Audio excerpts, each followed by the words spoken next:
안녕하세요. 오늘은 반도체 웨이퍼 이송 장비, 이 분야 전문 기업이죠. 사이맥스에 대해 한번 깊이 파헤쳐 보겠습니다. 네.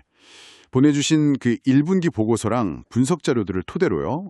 사이맥스의 핵심 기술, 또 최근 실적, 그리고 많은 분들이 제일 궁금해하시는 AI랑 HBM 시장 성장이 이 회사에 어떤 기회가 될지 이런 부분들 중심으로 짚어볼게요. 네, 좋습니다. 사이맥스의 2025년 1분기 실적 자료하고 또 외부 분석 자료들 같이 보면서요. 현재 상황이랑 또 앞으로의 성장 가능성 이런 것들을 좀 입체적으로 진단해 보겠습니다. 궁금하신 점들 위주로 객관적인 정보랑 분석적인 시각을 좀 더 더해서 설명해 드릴게요. 좋습니다. 그럼 일단 사이맥스가 정확히 뭘 하는 회사인지부터 좀 알아야겠죠? 반도체 만들 때 웨이퍼 옮기는 거, 그거 자동화하는 설비를 만드는 회사라고요? 네, 맞습니다. 웨이퍼 이송이 핵심이고요. 대표 제품이 EFM. 이게 팹 안에서 웨이퍼 옮기는 자동화 모듈이라고 하고요. 네, 그리고 LPM. 웨이퍼 담는 통, FOUP라고 하죠. 그 문 열고 닫으면서 웨이퍼 넣고 빼는 장비입니다. 아, 그 문 열어주는 로봇 같은 거요. 그리고 CTS라는 것도 있던데요? 네, 클러스터 툴 시스템이라고 여러 공정 장비들을 이제 하나로 묶어서 통합 관리하는 시스템이죠. 이것도 중요합니다. 그렇군요. 이 회사의 강점이 그 고객사 요구에 딱 맞춰서 설계하고 제작하는 맞춤형 생산 능력이라고요. 네, 바로 그겁니다. 그냥 조립만 하는 게 아니고요. 로봇이나 LPM, EFM 같은 핵심 부품들 있잖아요. 이걸 자체적으로 개발하고 만드는 기술력이 있어요. 이게 아주 중요하죠. 와, 자체 기술력. 단순히 기존 것만 잘 만드는 게 아니라 보니까 최신 기술 변화에도 되게 빠르게 움직이는 것 같던데요? 맞아요. 예를 들면 N2 퍼즈 기능이 들어간 EFM, 이건 이제 질소를 이용해서 습도를 낮춰서 수율을 높이는 거고요. 아, 수율 때문에. 네. 그리고 요즘 진짜 핫한 HBM 공정용 EFM도 만들고 있고요. HBM용도 따로 있군요. 네. 심지어는 글래스 기판용이나 패널 레벨 공정용 EFM까지도 개발을 생각하고 있더라고요. 미래 기술까지 보는 거죠. 이야, 정말 앞서가네요. 그렇죠. 이런 기술 대응 능력이 왜 중요하냐면요. 반도체 장비 시장 자체가 워낙 기술 변화가 빠르기 때문이에요. 장비 교체 주기도 짧고 계속 R&D 안 하면 뒤처지거든요. 소자 업체랑도 계속 붙어 있어야겠네요. 당연하죠. 긴밀하게 협력해야 하고요. 최근에는 아시다시피 AI, 빅데이터 때문에 GPU 수요 폭발하고 그게 또 HBM 같은 고성능 메모리 수요로 이어지잖아요. 네네. 그래서 미국이나 중국 중심으로 대규모 투자가 계속될 걸로 보이니까 관련 장비 시장도 같이 커질 거라는 기대감이 있는 거죠. 그런 시장 분위기 속에서 사이맥스가 가진 경쟁력이 구체적으로 뭘까요? 아까 말씀하신 맞춤형 생산이나 기술력 말고 또 뭐가 있을까요? 일단 그 두 가지가 핵심이고요. 거기에 더해서 납기랑 품질 관리 능력. 그러니까 제때 만들어서 납품하고 불량 안 내는 거요. 이것도 중요하고요. 네. 그리고 HBM 같은 새로운 공정에 빠르게 대응하는 능력.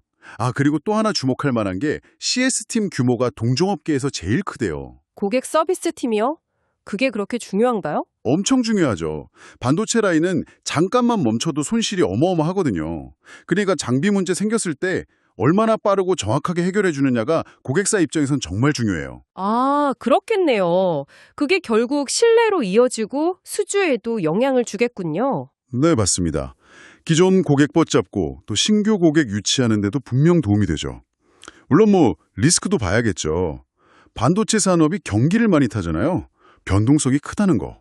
네, 그건 그렇죠. 그리고 고객사 투자가 특정 공정에 확 몰리거나 아니면 반대로 특정 공정 투자를 안 해버리면 관련 장비 업체의 실적도 출렁일 수 있다는 점. 이건 항상 생각해야 하고요. 위험 요인도 있지만 결국 실적이 중요하겠죠. 최근 1분기 실적 나왔던데 어땠나요? 네, 2025년 1분기 연결 기준으로 보면요. 매출액이 458억 원, 영업이익 74억 원, 당기순이익 56억 원 이렇게 나왔습니다. 별도 기준으로도 같고요. 잠깐만요. 영업이익 74억 원이면 작년 전체 영업이익의 거의 3분의 1을 1분기에 한 거예요. 이익 개선이 엄청나네요. 네, 맞아요. 이익률 개선이 상당히 눈에 띄는 부분입니다. R&D 투자도 꾸준히 하고 있고요. 1분기에 한 12억 3천만 원 정도 썼더라고요. 매출액 대비 한 2.7% 정도 되는 건데. 어떤 기술 개발하고 있나요? 디디모터 기반 진공 로봇이라든지 아니면 비전핸드라고 해서 로봇팔 끝에서 웨이퍼 상태를 눈으로 확인하는 기술 같은 거요.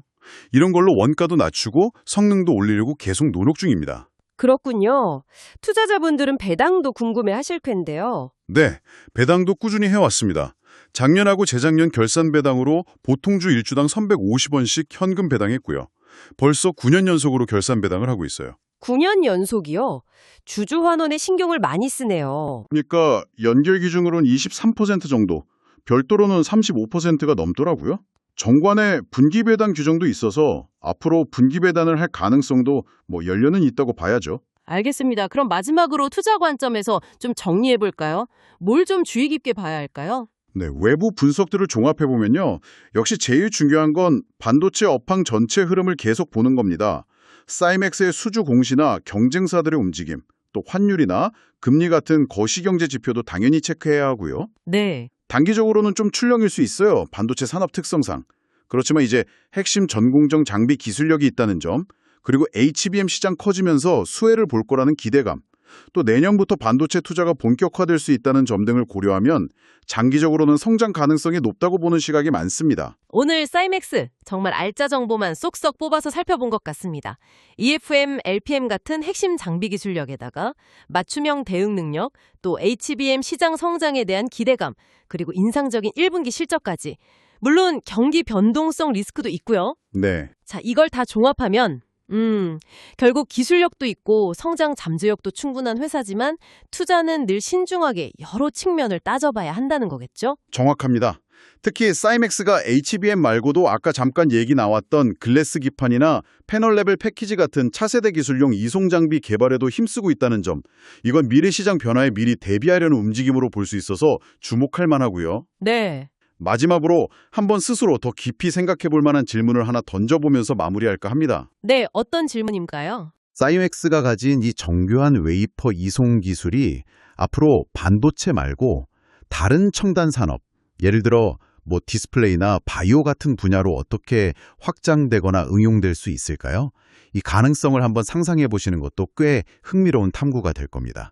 오늘은 여기까지 하겠습니다.